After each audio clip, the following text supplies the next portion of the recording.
All right, after that piece of information, knowledge that we've given you this Monday morning, let's shift our focus to some trends. Now, these days, we live in a world where we rent everything, right? We rent a house, we rent a car, Gen Z, millennials even rent clothes, even jewelry. And the next big thing now in rentals is said to be furniture. That's right. There is now an ongoing demand for furniture that can be rented. There was a time when owning these house basics like bed, dining table, sofa, etc. was supposed to be a staple, but not anymore.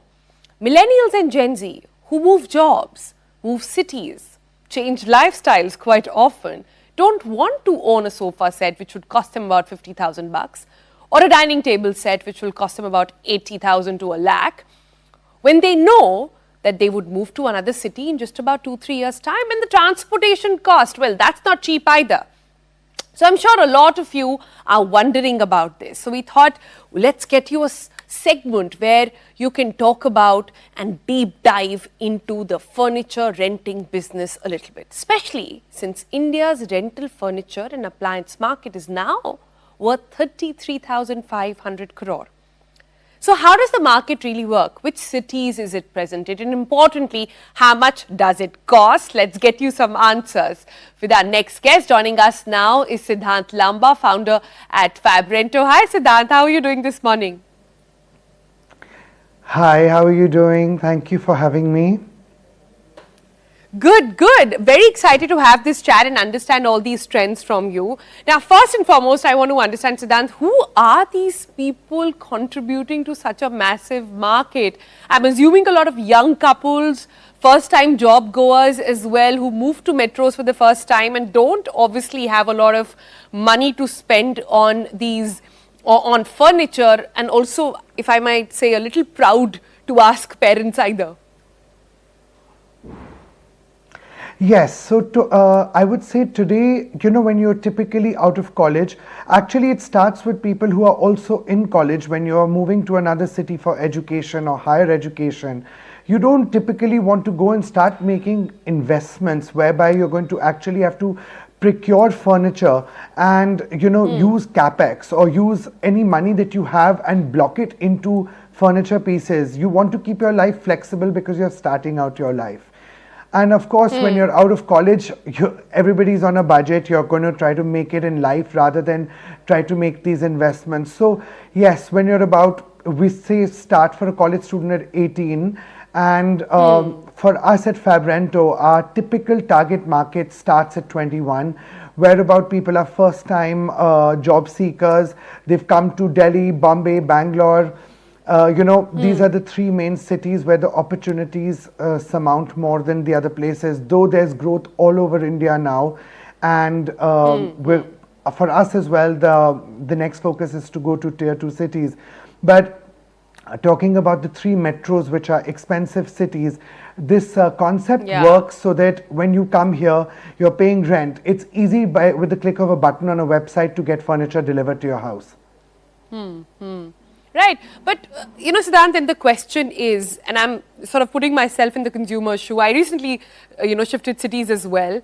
And the question that one has in mind when it comes to, or the niggle that one has in mind when one is looking at rentals is the quality of furniture.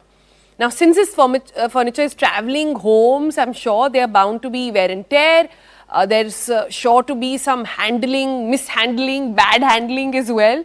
So how does one be clear of the quality of product one is getting on websites like yours?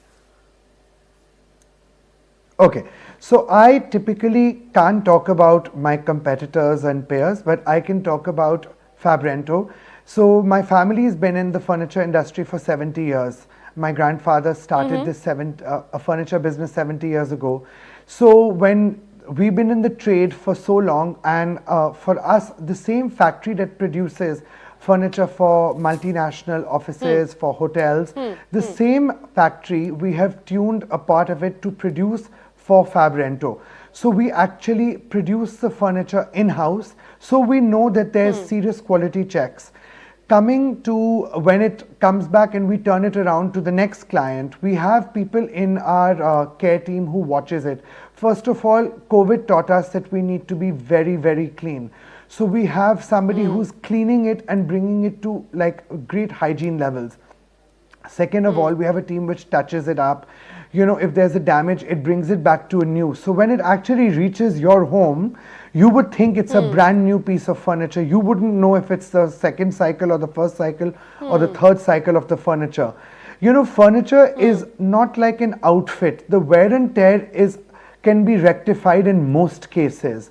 You know, also you're not wearing it, so there's not that much tear. Yes, of course, there's usage where there's children and there's pets in the house, but because we manufacture our furniture ourselves, we know that we can bring it back to a great form, so that the next person is very comfortable with what they receive, the next client. Right. So let's talk about the next big thing over here. Let's talk about the cost. Say a young couple staying in a metro wants to do up their homes and doesn't have a lot of budget at the point. Now, typically in metros, you don't even know where to get a good carpenter from. You will probably not have the time. So you will end up buying online.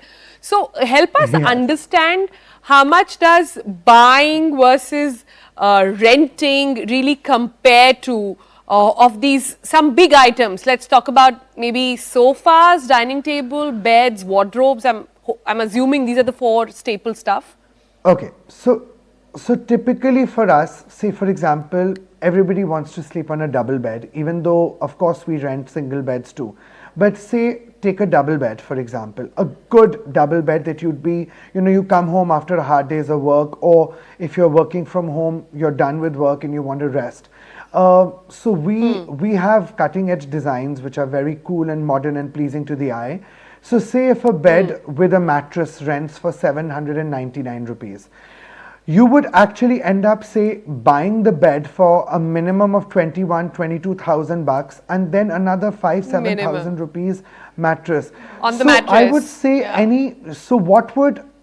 absolutely. So typically here you're paying 799 rupees a month, and versus blocking almost 27,000 rupees depending on what you choose. Is it worth it?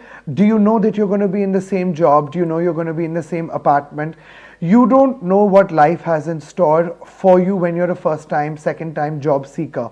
So it's strongly recommended, instead of blocking that kind of money into a furniture piece, and then tomorrow if you have to move either another city or to another apartment, the logistics of dismantling it, packing it, reinstalling it is also a big expense. So it's very easy then to actually use rental services. Coming to the costing, as you mentioned, so say 799 versus 27,000 rupees is a typical example. Or say for example a wardrobe, 399 rupees to start, versus I would not think that you'd find a decent wardrobe less than 9,500 rupees today. So you're almost saving between, you're going to spend over, say, 25 to 30 months worth of rental in one item. So that's the difference. That's what companies like us try and offer you. Right, and we've seen a lot of investment come in this sector as well. Some big firms there have gotten, some sort of capital there and investments as well. But help me understand. So many of the elderly, wiser generation watching this right now are going to be raising some eyebrows and saying, "Oh God, these kids these days, they want to rent everything." They'll say, "Why don't you just take up an EMI? It's going to cost as much." How do you respond to those queries? And firstly, has India warmed up to this idea yet, or are we looking at only young millennials who've sort of latched on to this trend, and or maybe Gen Z who change their mind too often about things, or is it limited to only them? No, I mean, of course, I'd be lying if I say people at 70 are renting furniture. That's a very, very small number. This is more prevalent for, millennials and Gen Z, because you have to understand, when you're in your 50s, you typically are more settled, you have way more disposable income, and your needs and your wants have also started limiting. When you're just out of college, just out of college, you don't know what you're seeking for in life. So renting versus paying an EMI, of course, either you buy it outright or you take an EMI. An EMI, I would typically say, binds you. Do you want to be bound? If you make one mistake and you can't pay an EMI, you have legal repercussions on you. And while you rent, and if you can't pay it, you simply call companies like us and we understand, and we would typically pick the furniture up. Legal repercussions are very limited when you're renting furniture. But if you miss an EMI date, or you don't pay the EMI a few times, there is going to be, your credit rating falls. In general, you will have legal repercussions. So that is, as you asked, that's the main difference between EMI versus renting. Right. I'm going to have a lot of queries now from Gen Z after this segment, and a lot of parents are going to be very unhappy because they're going to say that, listen, you want to give us stuff after our wedding, please give us a good holiday. That's how typically millennials and Gen Z think. And they'll say, leave the furniture out, leave the setting up our house out, because we're simply going to rent it. I think that's where this is going, and that's why we see such a massive trend actually picking up. Thanks so much, Siddhant, for joining us with all those details. Thank you if for I having may, me. I don't know. I also want to just put it out there for everybody watching, and especially for all you sort of new age business owners out there. There needs to be something for young kids as well. As a young mom, I'm saying kids outgrow things so quickly. Cycles change sizes, car seats change sizes. So there needs to be a market out there for that as well, because we all know stuff for kids is not cheap. So really just putting it out there for anybody who can hear that if they are doing some work, please write it to us, and we would love to sort of explore that segment as well.